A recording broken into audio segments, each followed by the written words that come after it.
Yeah. Okay. Hello, I'm Radim, and I'm designer and artist for Pilgrims. Pilgrims is a family game or family plus. It's not for very small kids. It can be quite puzzly.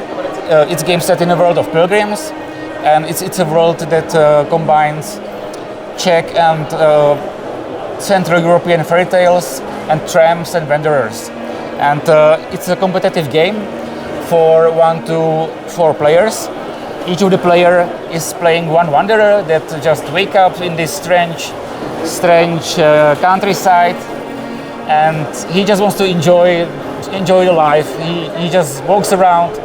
He's trying to meet new friends, and he's trying to complete these adventures.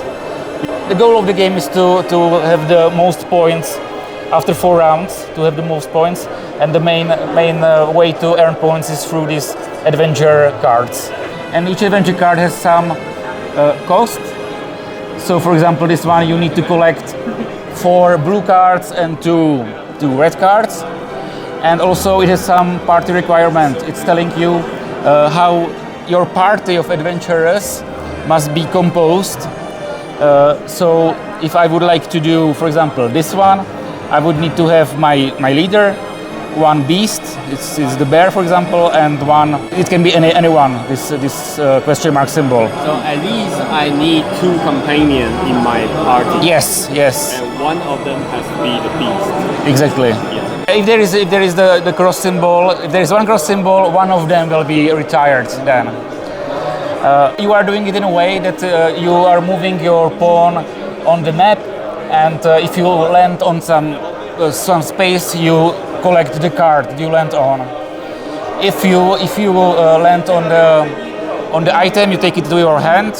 If you land on the companion, it's going to your party. This is actually probably the if you can see it in the picture. Yes. It's the basic mechanic, and each time you are on your turn, you take one of these discs and place it on one of these 4 movements. It's telling you the way you can move your pawn. So each turn you have to move a little bit differently. So for example, this one, it's like you can move up to 2 spaces in orthogonal direction and take the card you land on. So during the game you will also have some item cards to your hand, and in the second step of your round, if you find the cards that are matching this activation symbol of one of your characters, you can activate the character, and it's usually like giving you some other action.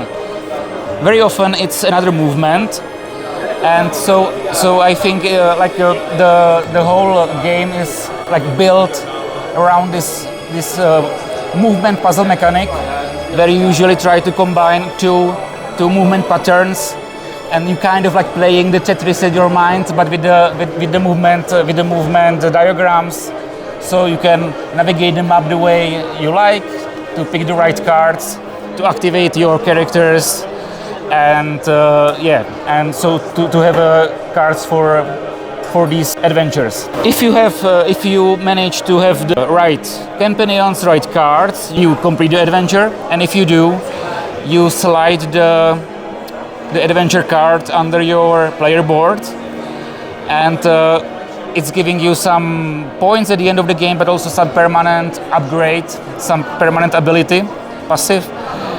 So during the game, you will be getting more and more of these abilities, and so there is like this element of light engine building in the game.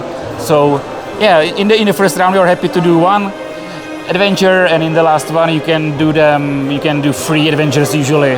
Okay, how the round look? You always have 4 phases, 4 steps that we are following in a given order. So in the first phase, I'm using move, and I will put it here on the wheel, and it tells me I can move up to 2 spaces in the orthogonal direction. And also, because I already have this upgrade here, it tells me like every time I'm using the wheel, I can take 1 red card anywhere from the map. So let's say I take this one in the corner. All right, then I will move the character here. So I move here, and that's all for the first phase. In the second phase, I can activate one of my characters that hasn't been activated previously. So only this one is free now. I can play a card here because this symbol is matching, and I can do this ability. This is telling me I can take this card because it's adjacent, and I will also gain 1 clover token. All right, it was the activation phase, and in the third phase, adventure, I can try to, or I will complete some adventure, and it will be this one. Because I have enough cards, I can also pay for the adventure from the cards that are on the table. So this way I will actually free the space, and I can use them later in the game, the abilities of these guys. So I will pay, so this one it needs 3 red, 1 blue. I will pay it, and then I will get the card. Also I need one friend, I have 2 friends, so it's okay. And I will slide it here. All right, and that's it. Then at the end of the turn, I will just fill the cards, fill the missing spaces on the map with new cards here and on the map, and my turn is over. And I have I got a new upgrade. So if I would, so in the next turn I could actually use my shoes, and I can already activate this upgrade. It will give me another clover token, and I would be able to move even more far away. These clover tokens, they are most commonly used if you can actually like change this symbol or this symbol with it. So for example, if okay, if I would like to do this adventure that has like 4, you need 4 blue cards, and I wouldn't have 4 blue cards. I can use the clover tokens to change some of my cards to the blue color, so I can use them to do the adventure.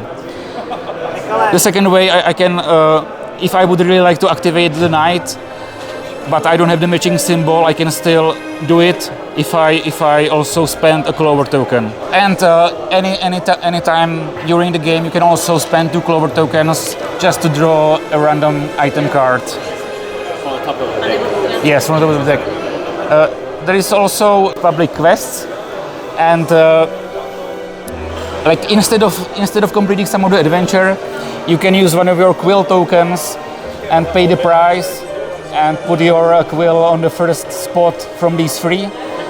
And actually you sign up for this quest, and each of the quests telling you what kind of cards you should collect during the game. So for example, this one, because you will have points at the end of the game depending on how many cards you collected. So if you sign up for this quest, you are trying to collect scoundrels, which I don't have now at the moment. Here is 1 scoundrel, for example.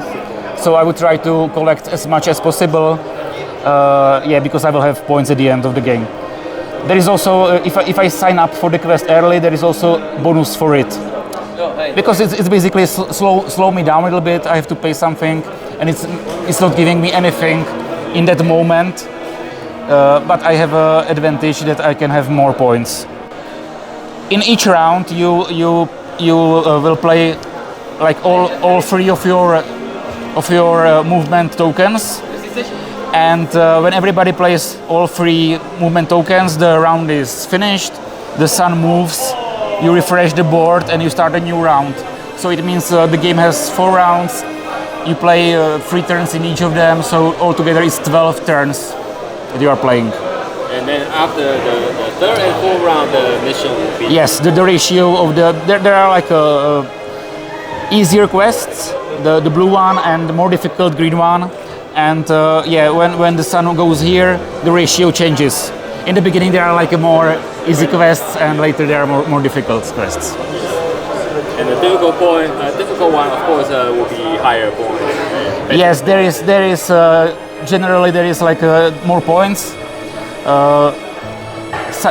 Even some of the quests didn't have some abilities, so they are really like usually you are starting with the blue ones, and later in the game you don't need the abilities so much.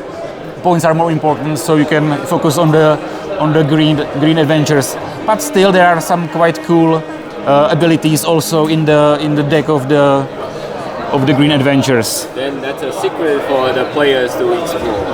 Yes. So the abilities can be the ones that they trigger when you use some of the movements, or there can be some discount abilities if you have one of these, and later you would be doing some of these adventures. You don't need to pay one red card. Yes, after 4 rounds, you just flip this card, and you take a clover from the supply. You count your points from the quests, from the from the adventures, from the public quests. If you have some clovers left, you can also get some points from it. And the last one, there is also like a more advanced version where you are also trying to visit specific spots on the map. Yeah, you put cubes on these spots, and as you are visiting them, you are removing them. And if you remove all of them, you fulfill this journey, get some points and some bonus. There is also solo mode for 1 player, and in this case, you have these 2 guys here. You are playing against this falconer and his falcon, and he's he's operated by the solo cards that are telling you how he's moving and what is he doing. Okay. Pilgrims is which is one of our new releases this year, and for me it's actually like a big comeback to board games. As the last board game I designed, it was like 16 years ago. I was here with this game. I worked on it for 8 years, and it was really demanding, the video game. So I decided to rest a little bit and do a board game this time. But I found out it's actually completely different genre and completely different thinking, and it's different industry, and so I kind of have to start from the beginning. Anyway, here we are now. Let's say 3 years later, Pilgrims Curious Adventures board game, and it didn't have very much coverage before the SPIEL, because it came yesterday from the factory. It's still warm. I saw it yesterday for the first time, also the final product. Crazy. Yes, I was nervous, but I think it came really well. It's really close for my designs and for what I saw on my screen. So I think the illustrations came well. Yeah, thank you. It looks really beautiful, and the gameplay is very puzzly, and I think players will definitely love it. Yeah, puzzly. Yes, I think it is. If you're interested in the game, please check out at Big Troubadour. Yes. Thank you. Thank you. Thank you very much. Thanks.